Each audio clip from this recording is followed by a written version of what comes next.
So I felt like doing a Disney Pixar tier list today, and I know Pixar is has a lot of great movies, first of all, obviously, but secondly, they have a really weird interconnected universe that I don't know how many people really know about. It is mentioned quite a bit online, I think, so I feel like some people have a good idea about it, but there are a lot of hidden cameos of characters that aren't meant to be in certain movies that are. So, yeah, for example, the company I believe that makes oil in cars is like the same company from Wally, stuff like that. But anyway, we are starting off with Wally, and I saw this movie in cinemas back when it came out, and I remember really loving it, which is really weird because it is a movie with two main characters that barely speak. That is such an unheard of thing these days, I swear to God. Having two characters in a children's movie that barely speak is not something that really happens often. And they pulled it off so well with this movie.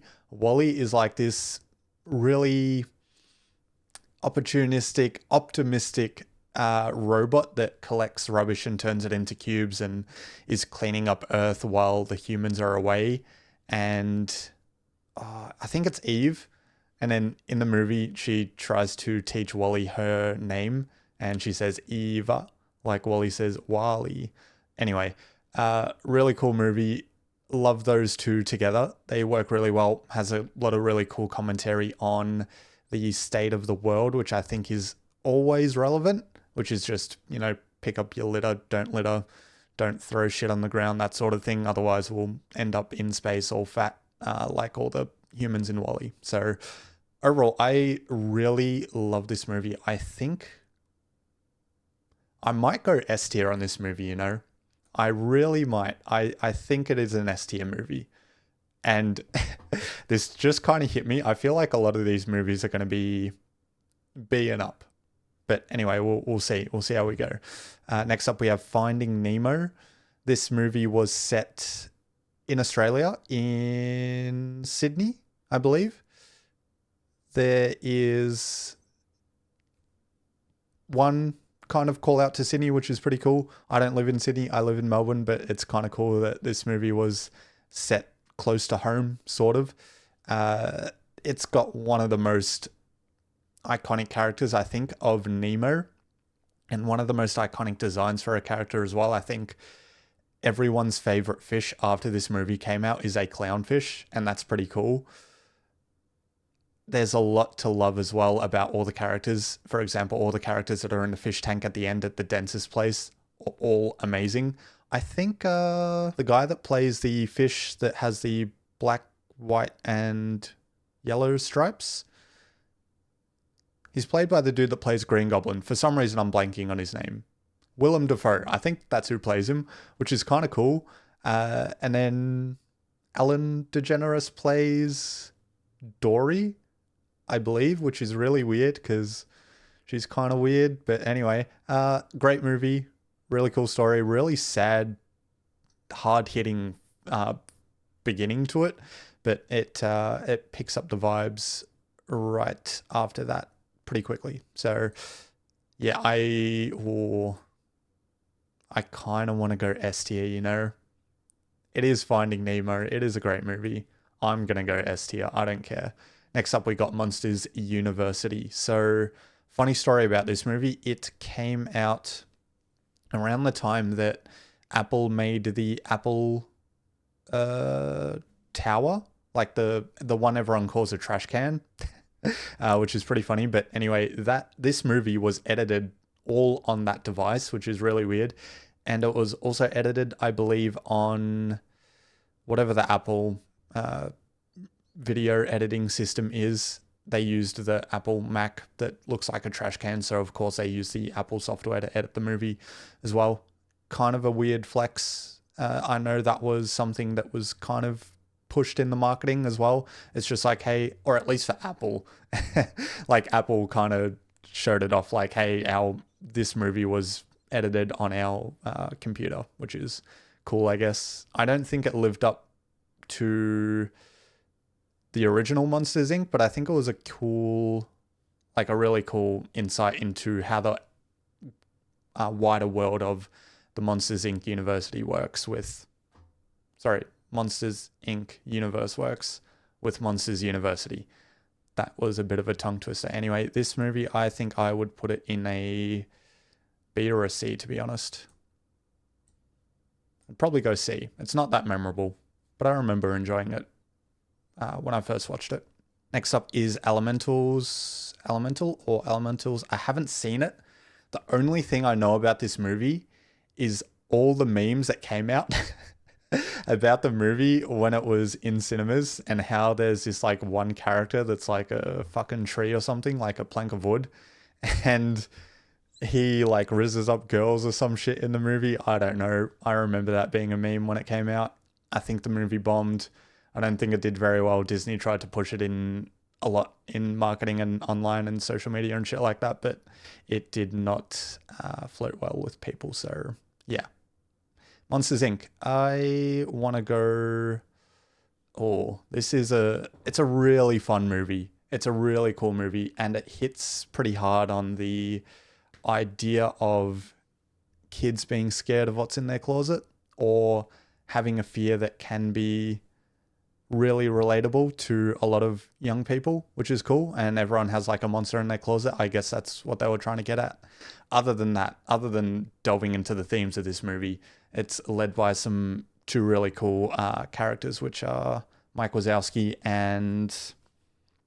Who's the other dude again? Mike Wazowski and Sullivan? Something Sullivan.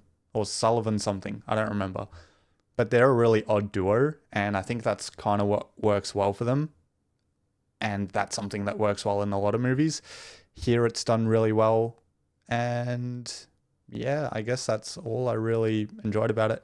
I think this movie as well is one of the movies in the universe that really helps with this idea that they're all interconnected because of the doors and how they can transport you anywhere and potentially into any of the other Disney Pixar movies, which is really interesting.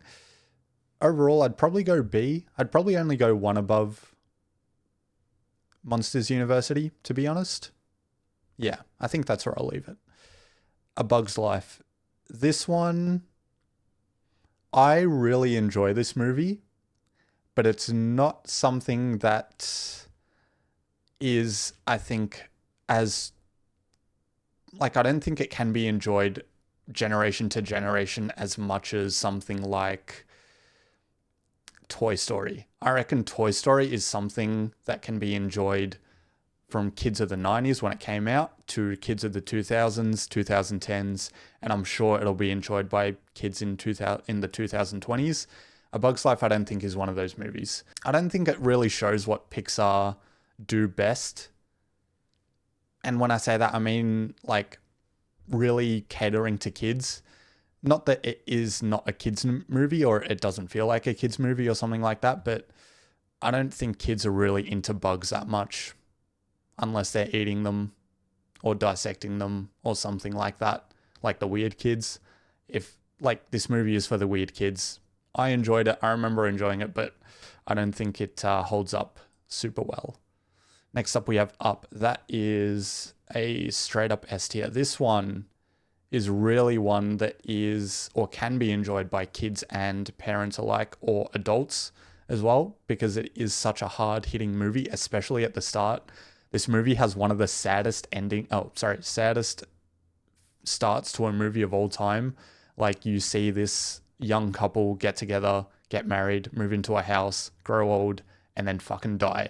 Or one of them dies, the wife dies, and then the husband is just sad and alone and depressed and fucking miserable with life until some weird kid comes into his life and fucks shit up. But yeah, one of the saddest beginnings to a movie, a really fun movie overall, some really funny characters like the talking dog, and the idea of flying away in your home by balloons is pretty cool. So yeah, I want to put that in S tier. I should probably swap these around a little bit. I'd probably go better than Finding Nemo for Up. I might leave it right in between Finding Nemo and WALL-E. Yeah, that's where we'll leave it. All right, Inside Out. This is Inside Out 2. I have not seen the sequel. It came out pretty recently in cinemas. Haven't gotten around to watching it. So, yeah, I can't say much on it. But we'll talk about Inside Out, the first one, pretty soon. Ratatouille. I do believe I saw this in cinemas. And I think I remember it being like one of my favorite movies at the time. And I mean, I enjoyed the whole cooking aspect and Remy the rat controlling some weird dude in his fucking hat to cook incredible meals. It's a cool story. It's set in Paris, which is also really cool. It has a lot of funny commentary, I think, on like food critics and like critics of anything in general, because there's that one like old critic that's really stern and really set in his ways, but then he tastes that meal at the end of the movie that reminds him of when he was a kid.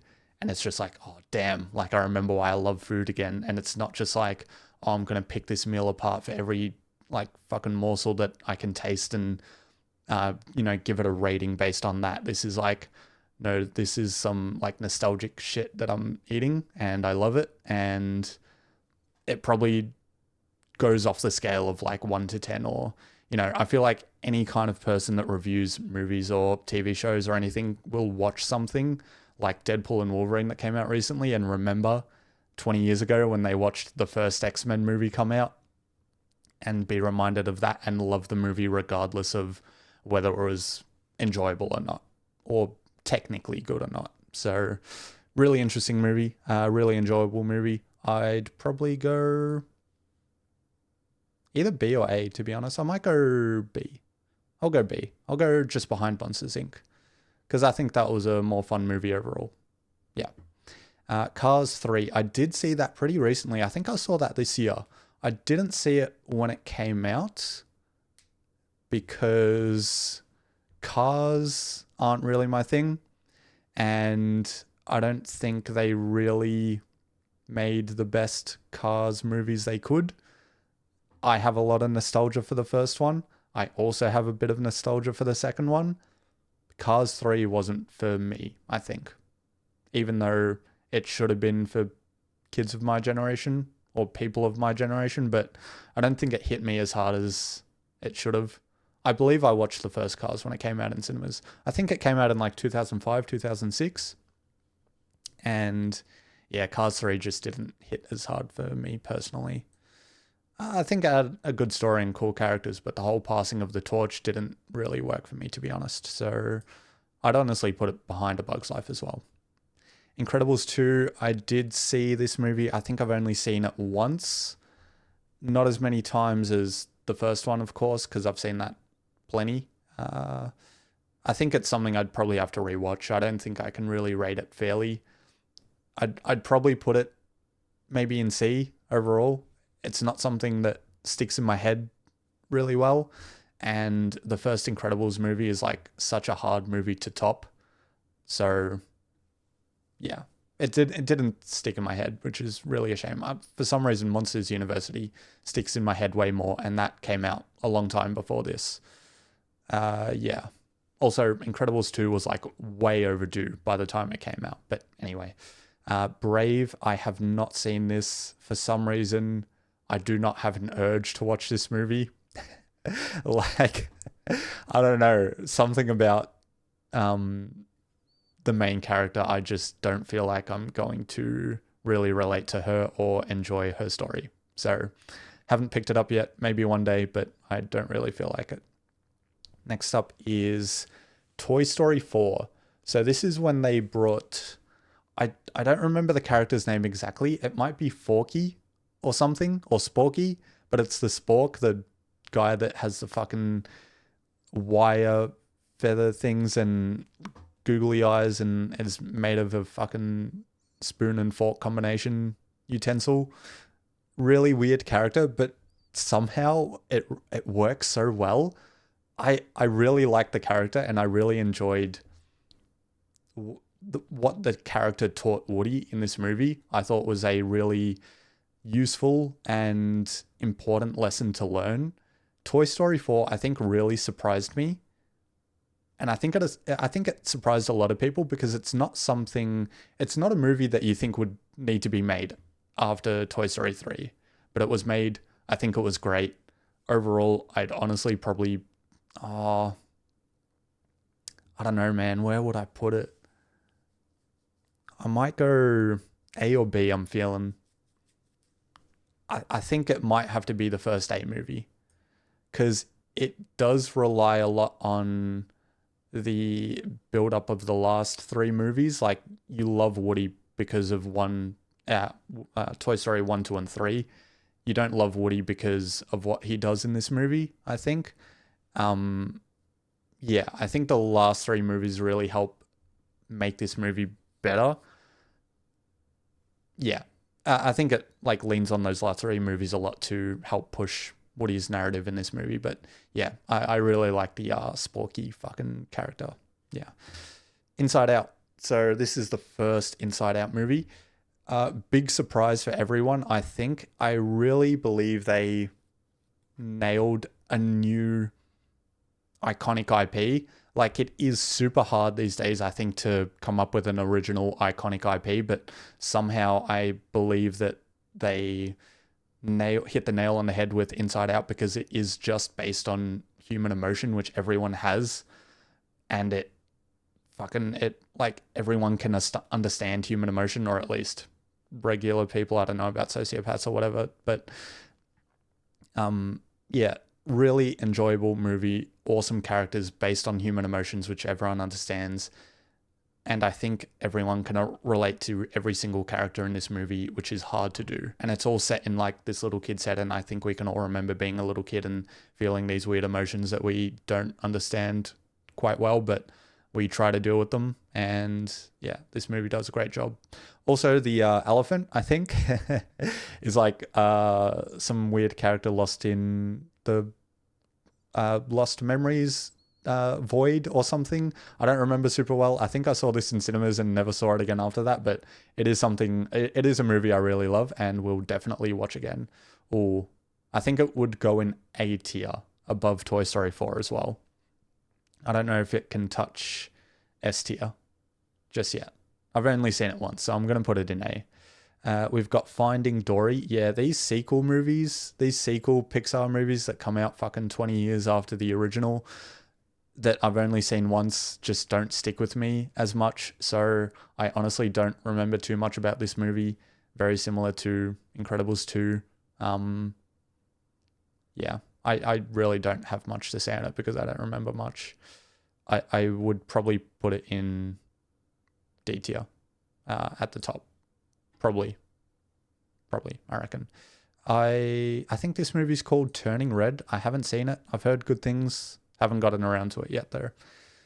Then we have The Incredibles, the first Incredibles movie. So, I mean, this is like a fucking superhero Avengers movie before Avengers movies were a thing.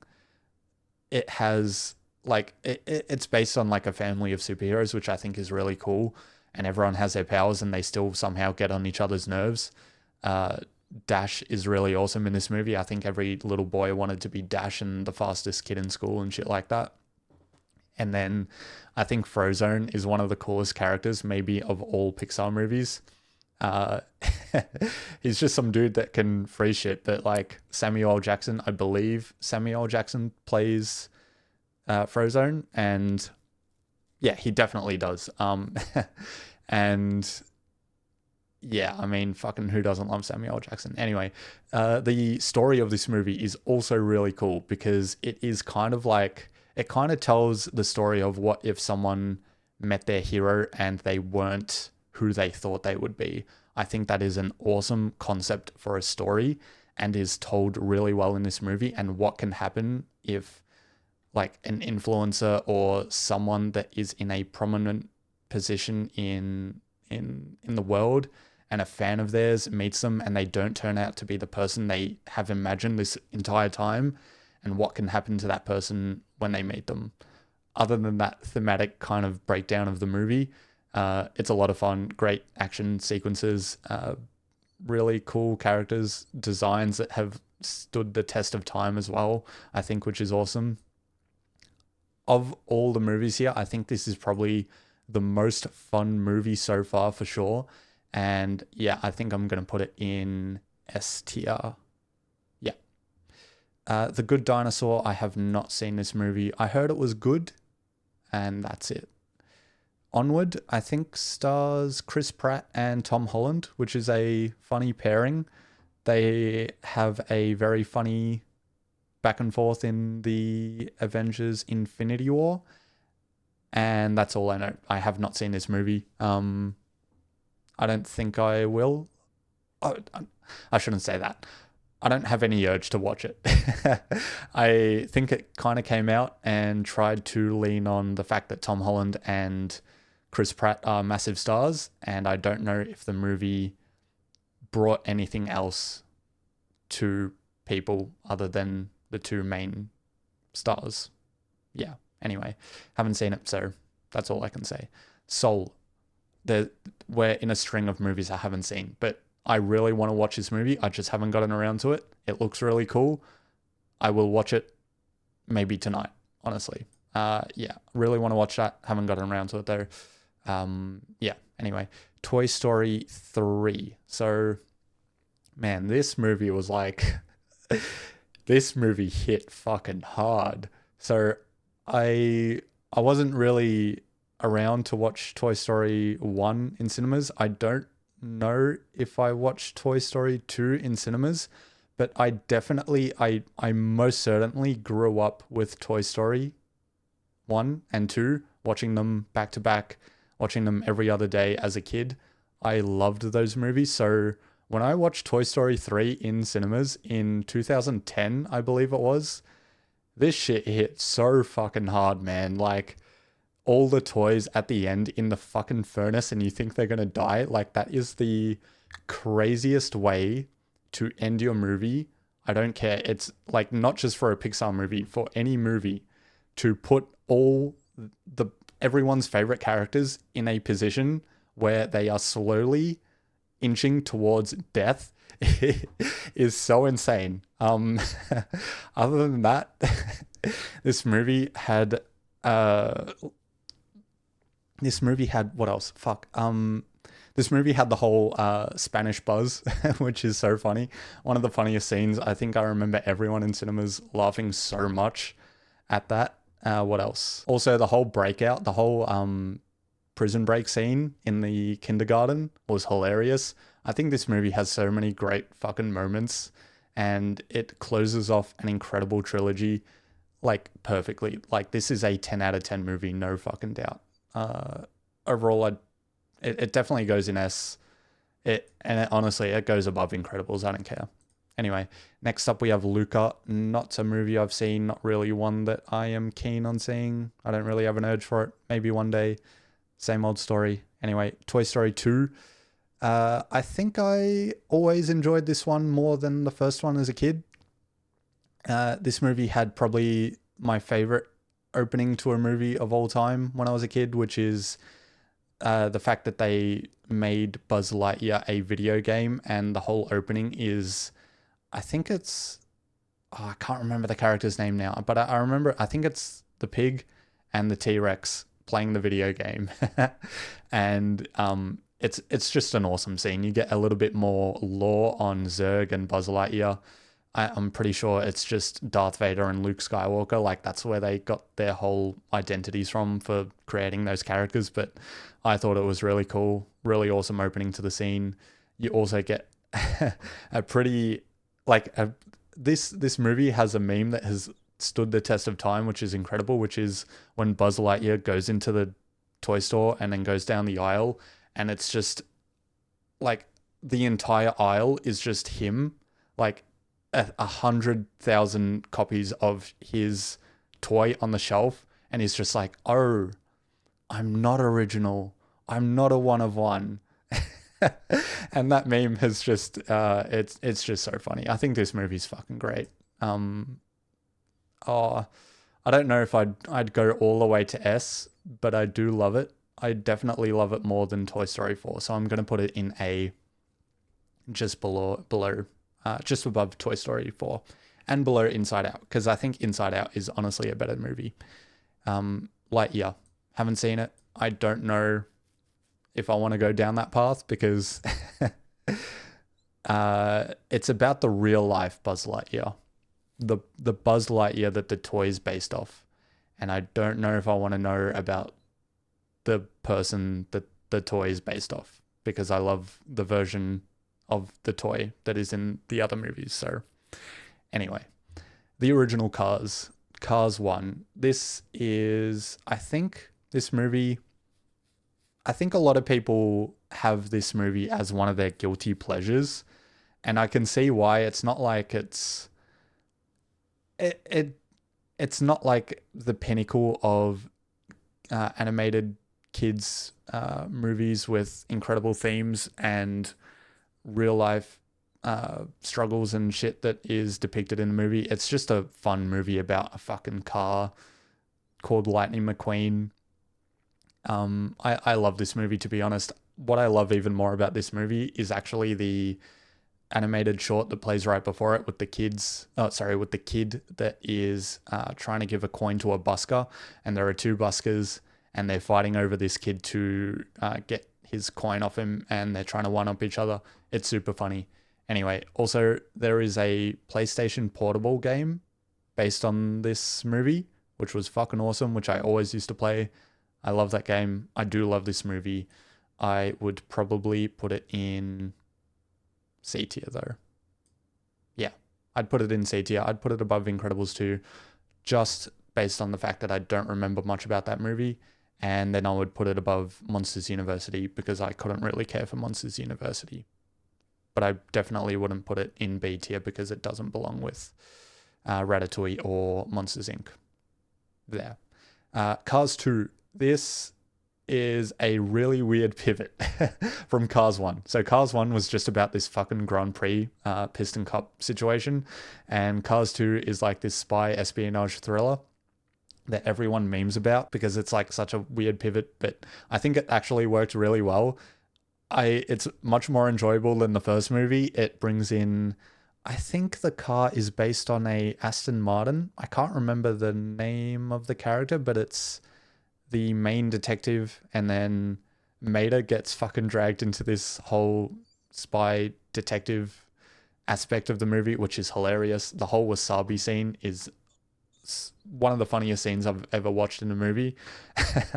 And then, yeah, Lightning McQueen is like embarrassed of Mater, and then they make up at the end. But yeah, really enjoyable. I enjoyed it more than Cars 1.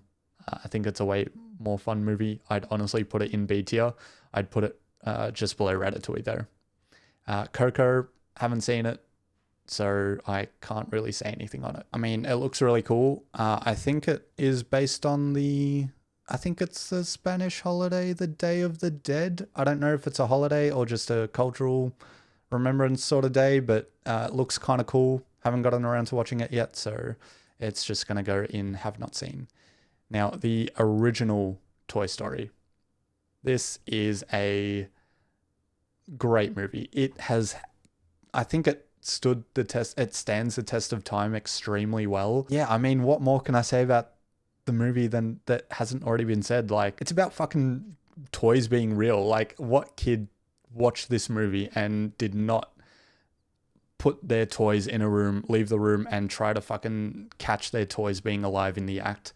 Like, this movie started a whole fucking movement of kids believing their toys were real, which is hilarious. I think Sid in this movie is really funny and such a weird contrast to Andy, especially because the toys experience that more than Andy does, but you do get to see that comparison and that juxtaposition, which is really funny. Yeah, and the whole Pizza Planet scene I think was probably the most fun scene in the whole movie. Buzz coming to terms with himself not being a real space ranger is hilarious. Yeah, and then not Andy, Woody struggling to accept Andy having a new toy, I think is a very relevant kind of theme for young kids to just realize that maybe something that they feel some sort of importance in their life that might not be important in the long run, and coming to terms with that, I think, is an important lesson to learn. I have said that I enjoy Toy Story 2 probably better than this movie. And I don't know, do I enjoy Toy Story 4 more than this movie? The original Toy Story, I think I am going to put it, I think I've hit that part in the fucking tier list where I'm like, have I fucked myself here? Where do I put the movie now? Okay. Do I like it better than 2? No. Do I like it better than 4? I think I do. So I think it belongs in A tier, right above 4. Because it did start everything off. Yeah, I'm going to put it in A tier right above 4. So that's the tier list. So clearly there are a lot of Pixar movies I need to see. Probably the one that I'm most keen on is Inside Out, very closely followed by Soul. The rest of them, I'll get around to them. I don't feel any urgency to watch any of the others. But yeah, Inside Out 2 really want to see, and then Soul definitely want to see as well. But that is the tier list. I think I'm pretty happy with that.